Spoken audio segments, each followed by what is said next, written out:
And that is the tale of Serafina, the tale of a young girl who freed herself from the reign of the vampires, and in doing so provided hope to all of Morytania. The only question now is, was it true?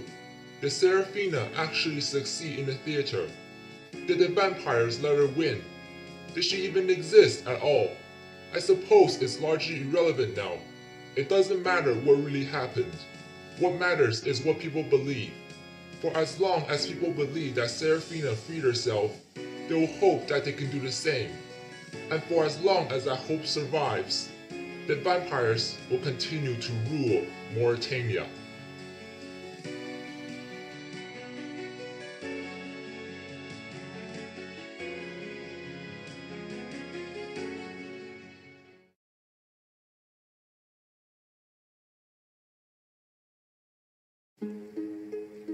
I failed him. Everything I've done, I did it for him. All the pain, all the suffering, all of it was for him. I just wanted him to live a good life, a happy life. I wanted something better for him, but I failed. I was foolish. I never even considered they'd come after us at our home. I should have been smarter.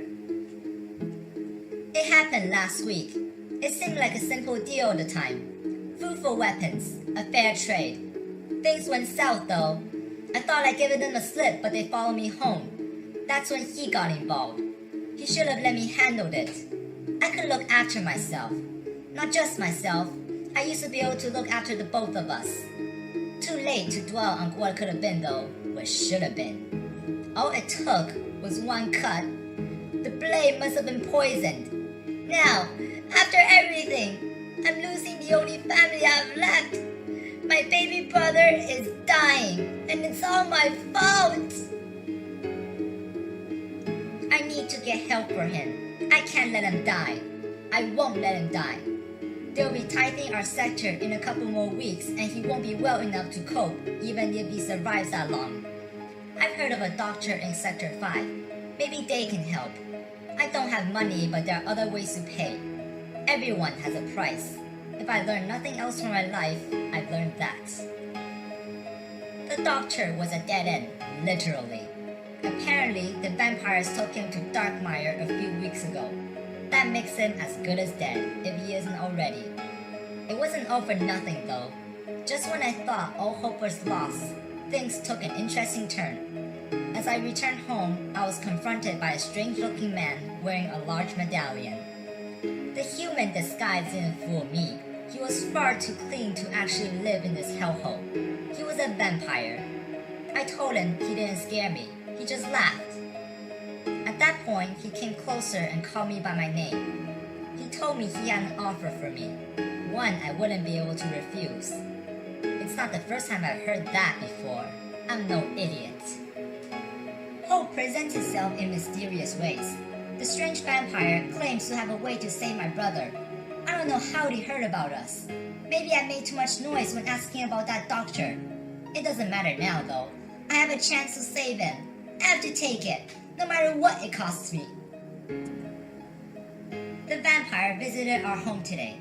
He wanted to present his offer to me. I took him down into the basement so we can talk in private. He told me about an operation which could cure my brother's illness. He offered no guarantees but claimed he was confident it will work. He just needed to ensure my brother was compatible.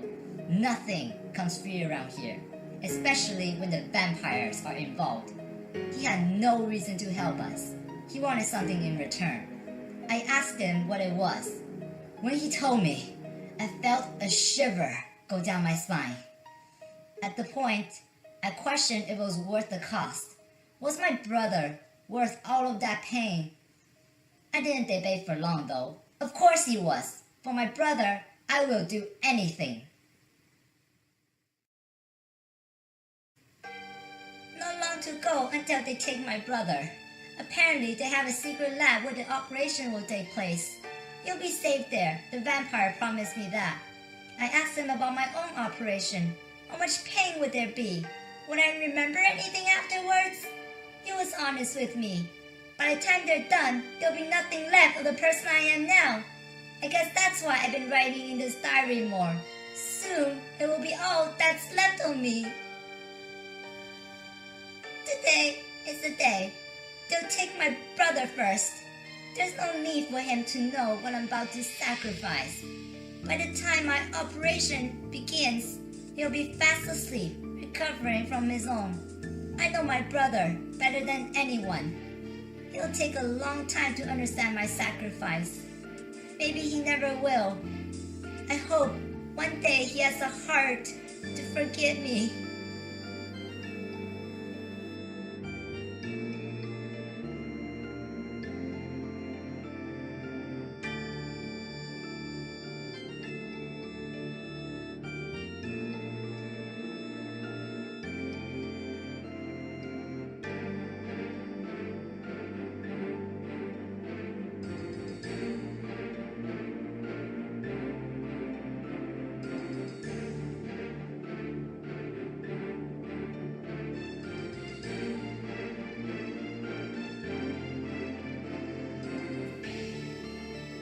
I asked them to give this diary to him. Hopefully it will help.